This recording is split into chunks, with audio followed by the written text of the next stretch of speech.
Welcome to the fourth installment of the Inside Man podcast. For the past month, we've been shadowcasting filmmaker Spike Lee during the production and shooting of his new movie, Inside Man, starring Denzel Washington, Jodie Foster, Clive Owens, Willem Dafoe, and Christopher Plummer. Our shadowcaster, Human Newman, has built up quite a relationship with Spike, who has now allowed him onto the set during filming on location in Brooklyn, New York, with audio running during all the takes.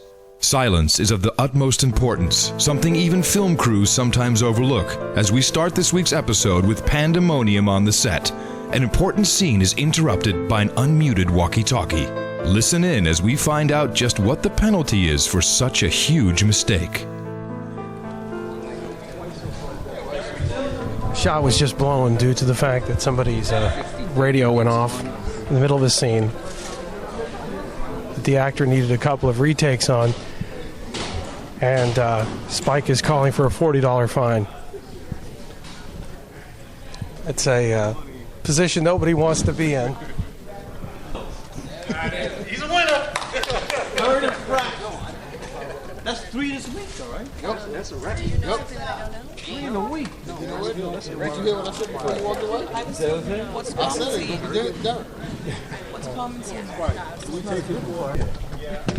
There was absolute silence on the set. You could have heard a pin drop, and a walkie-talkie came bursting in the middle of the scene.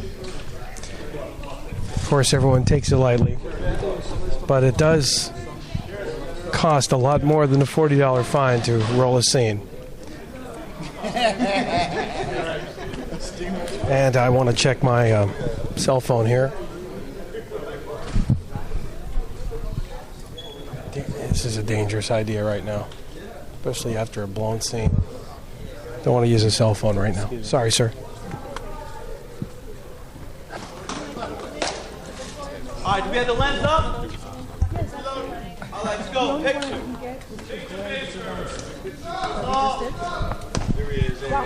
Oh! What is that? Wait a minute.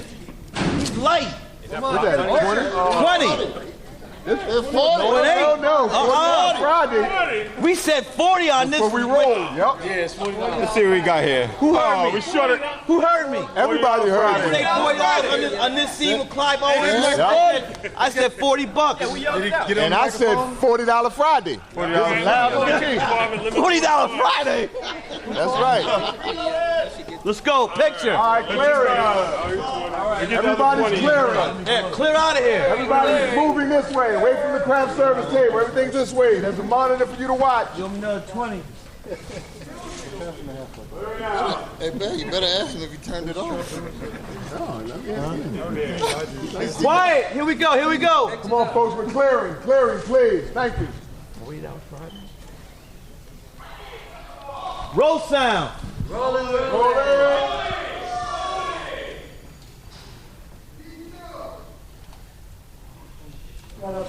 Kill. Playback.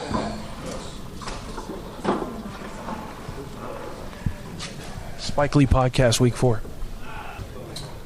This is day 24 of 42, the end of week 4. Week 4 or 5? End of week 5 on Inside Man in the year of our Lord 2005. We're here at Steiner Studios, which is here in Brooklyn, New York, on the old Brooklyn Navy Yard.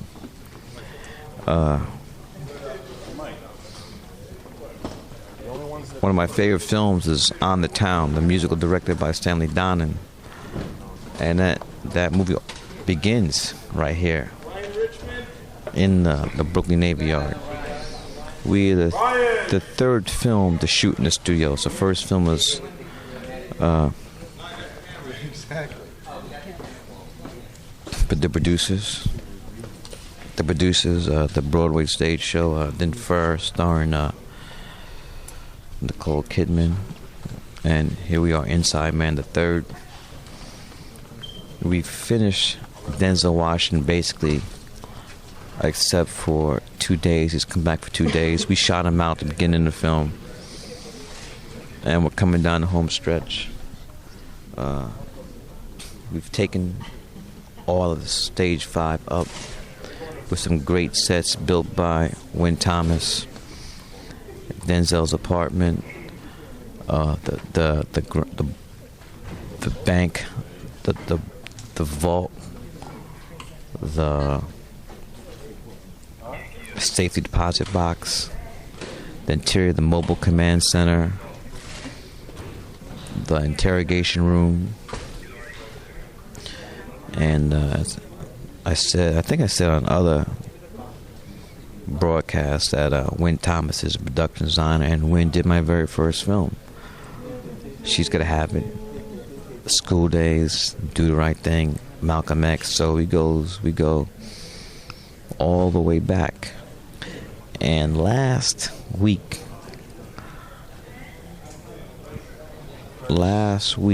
I got surprised. We're at the end of the wrap. The cast and crew came out with the cake. And 20 years ago, that day, we had finished the principal photography of She's Gotta Have It. So I hadn't even Monty Ross, a good friend of mine who works with us, has been working us, been a big part of 40 Acres on the Mule. He, as Mr. Clive Owen steps over my shoulder. You want another beer, Spike? But Monty was the one that remembered that it was 20 years ago. So, and there are people here who are, we call people up. Took pictures with the people who were around 20 years ago. Not that many of them, but again, you can't remain stagnant. You always need a new infusion of blood and youth and talent and energy. And we're coming down the home stretch. As I said before, this is the end of week 5. Looks like going to be wrapping on Friday, August 19th, which will be 3 weeks from today. It's been a great shoot. It's been hectic, but all filmmaking is. And a great cast. First time working with Clive, Jodie Foster. 4th time with Denzel. First time William Dafoe. William Dafoe's finished. Jodie Foster still has some more days. Hold on a second. Are we ready? Ready, here we go. All right. And the thing that I was thinking about with this film is that I've never done a film like this. A bank heist, a caper, guns, some action. But I think that we've taken a unique approach to it, so it's gonna really be something different. But again, you can never really tell until it's all cut together. And so far, the scenes I've seen have been, it looks great. Film's being cut by 2. Actually, I cut She's Gonna Have It. Other than that, Barry, Alexander Brown, and Sam Powell have cut all my other films, with the exception of Get on the Bus, which is cut by Leanne Sales. So there's a great facility here. So we shoot here, then we break for lunch. We go upstairs and watch the dailies. Dailies are the previous day's work. And people excited about working. Still a lot of times you work on a film, you're on a film crew, they just can't wait till the shoot is over.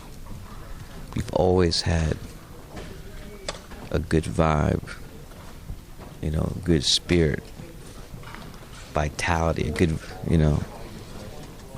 people enjoy coming to work, on our sets, and they feel they could do their best work in front of the camera and behind the camera.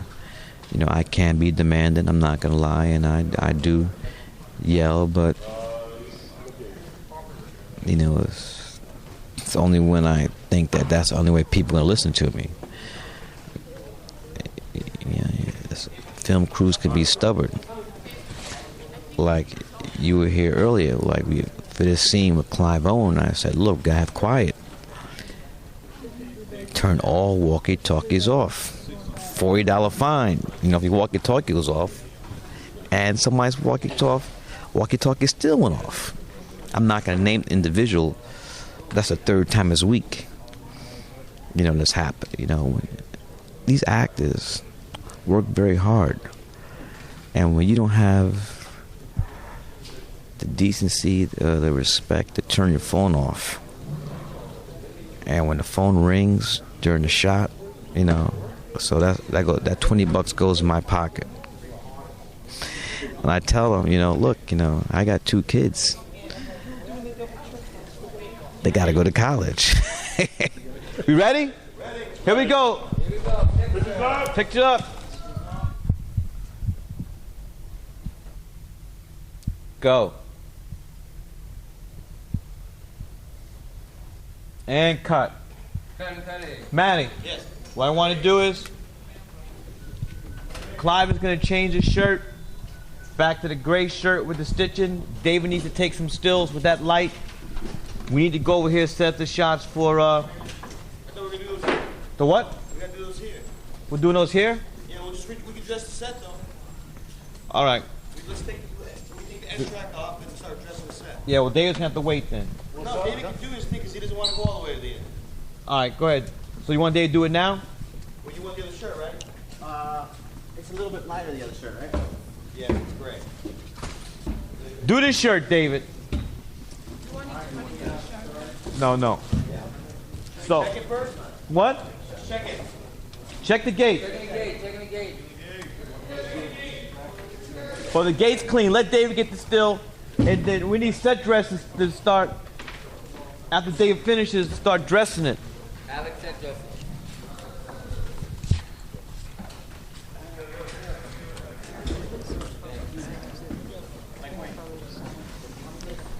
So,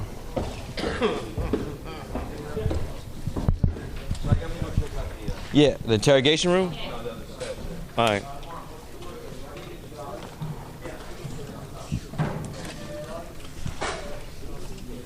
Who needs set dressing? So there's a funny way to...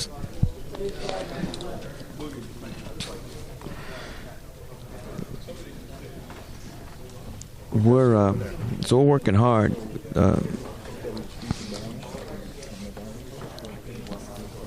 But when you love something, you know, it doesn't make it a chore. And it's just, as I said before, there's a good vibe about this film, this project, and we're hoping for good things to come from it. You know, hope people like it. You never really could tell. All you can do is the best. Do the best you can do and hope for the best. But as William Goldman has said, one of the best quotes ever, I feel, that deals with that particular animal called film, cinema. No one knows nothing. You know, no one knows anything. Excuse me, no one knows anything. That all these so-called experts to think they know what's gonna work with the audiences and what will work and what won't work. You know, they don't really know. So,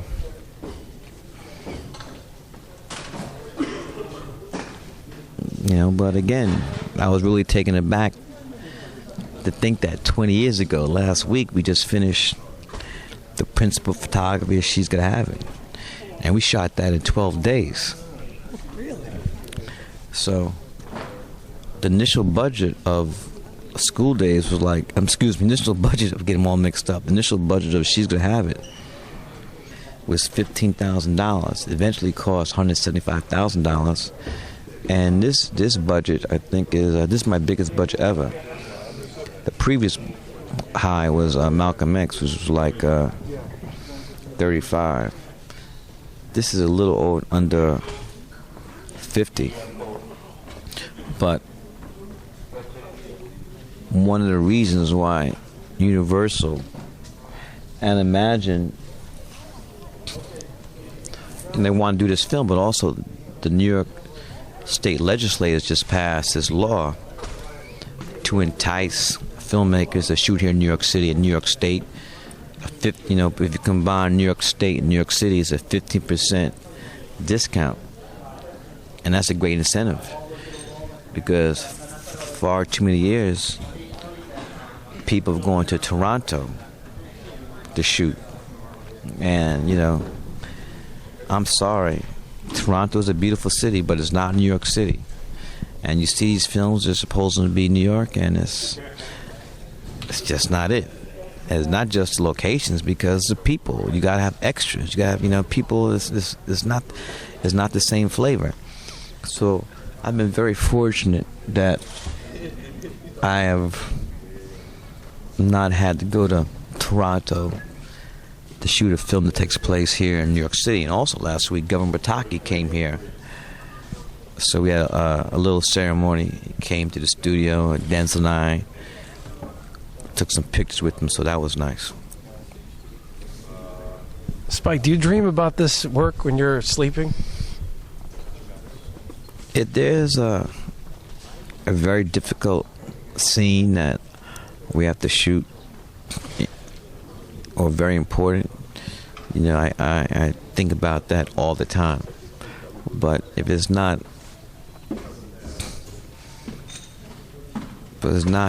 all scenes are important, but if it's really big, then I really think about how I'm going to do this. Or if I have if I have like 7-8 pages to shoot in one day, I'm thinking about, how are we going to do this? How economically can we do this and still not detract, from the film? Time flies on the set. It really does, doesn't it? No. Sometimes it depends. Time flies when you don't have enough time. But when you're waiting for something, you can have it's amazing. Be ready to shoot, but if it's a paper clip or a prop,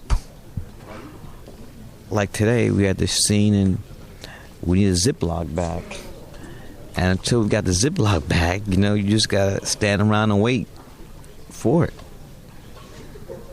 So it really depends. It sometimes seems like time is flying. Other times seems like it's not moving. And when it's over, what do you do? Well, when it's over, we go see dailies. Then I go home. The Yankee game is on. Try to see a couple ends of that and just take a shower and crash. Because we have 6 o'clock calls, so I got to get up 5:15. Car comes to get me at 5:30, and on the set at 6 a.m. So filmmaking is really like a marathon. It's a grind. But you got to learn how to. All right. So Clive, you're gonna get in the white T-shirt. Thanks. What are we doing it here? No, we're doing it over there. No. We changed it. We're doing it here. We're doing it here. So you gotta learn how to pace yourself. Any advice for any young filmmakers out there that where do they start? They can't obviously get to this stage very easily. It takes a lot of work. Well, I think that's the first step. That know that it does take a lot of work, a lot of blood, sweat, and tears. And I think that the people really should stop being fed these lies that there's such an animal as overnight success. And these reality shows really feed into that stuff, where you just stand on the corner, not prepare yourself or train, whatever you want to do, and just stand in the corner and someone's going to choose you and you're going to be on your way. The hand of God to come down and choose you. It doesn't work like that. So, it's hard work. and you have to be prepared to make the sacrifice. I went to 4 years of college, Morehouse College, Atlanta, Georgia, then another 3 years in graduate film school, NYU. That's 7. Then it took me another 3 years before I got She's the Habit Mates. That was 10 years right there. Sitting on a lot of sets. Well, we've made over 20 films. We've made about a film a year, so we're doing what we set out to do, which was to accumulate a body of work, and I think that's how you really. And at the end of the day, that's how you evaluate artists. By body of work they leave behind. So we're still in the process of making films. Hopefully you can make them another 20 years from now. Do you have any immediate plans for another film after this, or do you take a rest? What do you do? Well, I've written a sequel to School Days, and also got the epic project is a film called Save Us, Joe Louis. It's a script I wrote with the legendary novelist, writer, boxing historian, screenwriter Bud Schulberg. It's called Save Us, Joe Louis. It's about Joe Louis and Max Schmeling. So we hope to start that, very soon too. We've been trying to get this off the ground for the last 5 years. Joe Louis, of course, packed the Harlem, where the Lindy Hop was born, that club up there, and the streets were jam-packed after his boxing match. Will that be one of the scenes in your movie? Oh, yes, definitely. When he... At the Savoy. At the Savoy, when he won the heavyweight championship for the first time against the Cinderella Man, Braddock. And then definitely when he beat Max Schmeling the second time. The first time they fought, Schmeling won on a technical knockout in the 12th round. No, and not a technical knocked him out in the 12th round. But the second fight, which was much more than a boxing match.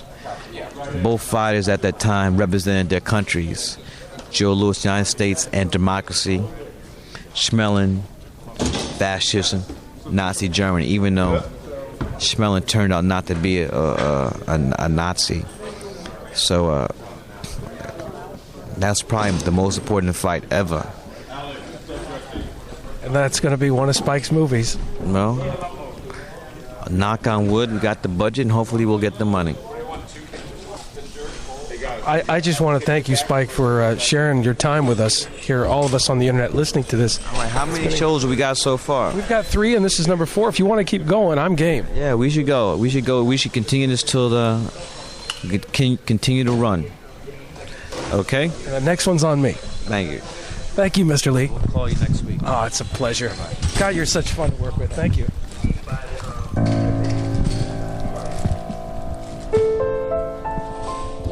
And there you have it. What was scheduled to be a 4-part series will be extended with an extra episode, as Spike Lee has definitely caught the podcast bug.